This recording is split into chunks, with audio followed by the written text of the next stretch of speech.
All right. We're here following game 2 and 3 of the McMinnville Regional between the Linfield Wildcats and the Redlands Bulldogs. The Wildcats and Bulldogs split the doubleheader today. Redlands took game 1 4-2, with Linfield taking the second game 17-7. Coach, we talked yesterday, and your goal was to extend the series into the weekend. You've accomplished that. What did you like most about your game 1 performance there? Yeah, obviously Paige threw a heck of a game. Kept that lineup is a very dangerous lineup, and I think she ended up giving up 3 hits. We made some defensive plays behind her, and on the offensive side, we got enough barrels to be able to score some runs. So it's kind of what we do. We got a long lineup. Past the bat, we got our 8-9 hitters, 7-8-9 hitters doing some damage. So it was fun to see, and coming up with some clutch hits. And again, Paige in the circle was dangerous. Paige, complete game effort, limiting them, to only 2 runs. What was working so well for you in the circle? I think focusing on every pitch was really what helped the most. Sometimes it can get kind of crazy. Sometimes it can get kind of wild. So what I try to do is just focus in on every pitch. Yeah.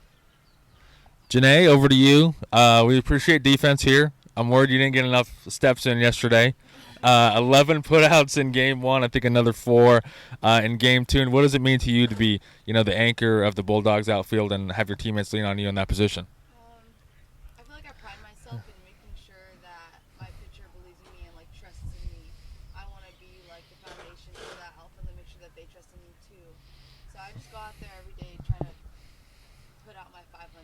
Honestly, I want to make every pitch for my pitcher, most importantly, because I want to limit their pitches. I know they come out here every day and they do their best, and it's tiring and it's hard, and I think a lot of people don't recognize it. So doing our part is very important, and I want to make sure I do that plus more. So, Coach, I'm going to go back to you. You scored the first run in all 3 games. What is it about your guys' hot start, and what are you liking in your approach very early on in these games?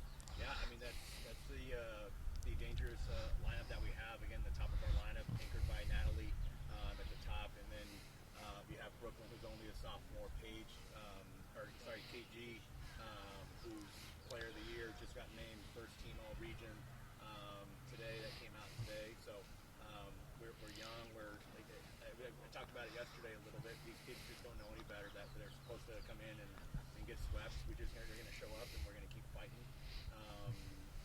You saw right there, we were down, 15 runs at the end, and there was no quit in us. We weren't just going to lay over, and we're going to try to extend that to at least a 7-run lead so we can play another inning. So, again, these young ladies don't know any better. They're going to show up, and they're going to keep fighting.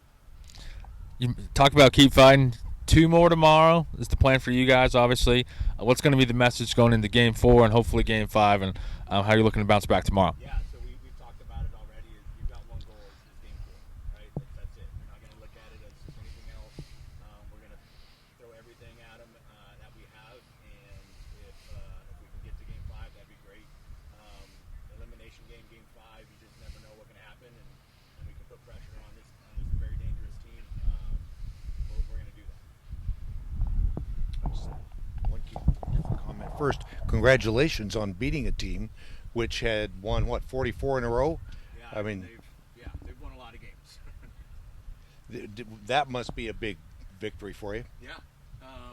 Again, it's just I can't say it enough. These young ladies just don't know any better. We're just going to come out and fight. We've played them tough the last 2 years in regular season and in the regional. We had a game 1, I think, last year as far as we were up 2 going into the last inning, and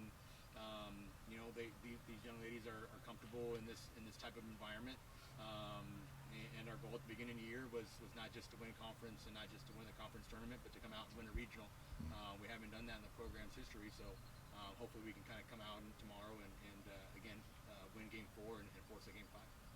Now, in the Inland Empire and that part of LA, do you have an opportunity to play a lot of Division III schools, or do you play Division II, NAIA? Who do you play? Yeah, so we have a lot of schools travel to us. So we only have our SCIAC conference in California, but we have a lot of teams from back east during their spring break come out and visit. Historically, we haven't traveled too often, but actually next year we're going to the NCAA Leadoff Classic, which is a big deal. We're excited. I think Linfield went to it this year. Compete against some of the top programs in the country early on in the year is something that we're excited to go and do. But historically, yeah, schools travel to us from all over the country, especially here, obviously in the Northwest. You get Whitworth, you get Linfield, you get a lot of other schools that come out and visit us and try to get out of their weather to come and hopefully enjoy some Southern California weather in March. Now, do you know who's going to pitch tomorrow? We haven't talked about it yet, so we just got done talking to the players, and we'll talk about it as a staff, how we're going to attack tomorrow, and we'll go from there. All right. Well, thank you. Yeah. Perfect. Anything, Rusty? I'm good. Awesome. Thank you, guys.